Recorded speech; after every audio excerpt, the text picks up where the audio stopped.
Doctor Zakir নায়েকের যে 13 খণ্ড lecture আছে ওর ভেতরে আমি পেয়েছি 2টা ক্ষতি হবে দাড়ি কাটলে, যারা প্রতিদিন চাষে এই ত্বক নষ্ট হয়ে যাবে, 2 নম্বরে যৌন শক্তি হারিয়ে যাবে। বেশি যারা খাবার খায় দেখবেন 2টা জিনিস বড় হয় তাড়াতাড়ি, একটা মোষ আর একটা ভুঁড়ি। এত বড় বড় মোষ হয়ে যায়, জেনারেল ওসমানের মতো পাকিয়ে রাখে, উকুন হয় ভেতরে, টের পায় না।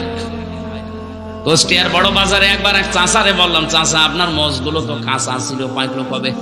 বলছে ভাতিজা মোষ পাকা না, দুধ খেতে যে সর লেগেছে। কি বড় মোষ, চিন্তা করেন, যেটা রাখার দরকার ওটা রাখে না। নবীজির উম্মত দাবি করলে দাড়ি আপনি লম্বা করবেন আর মোষ খাটো করবেন, এইটা আপনি রাখেন না, রেখে দিয়েছেন ওপরেরটা। আশা করছি যারা দাড়ি রাখেন একটু রাখেন, এক মুষ্টি পরিমাণে রাখেন, আপনার চেহারার সৌন্দর্য বৃদ্ধি হয়ে যাবে।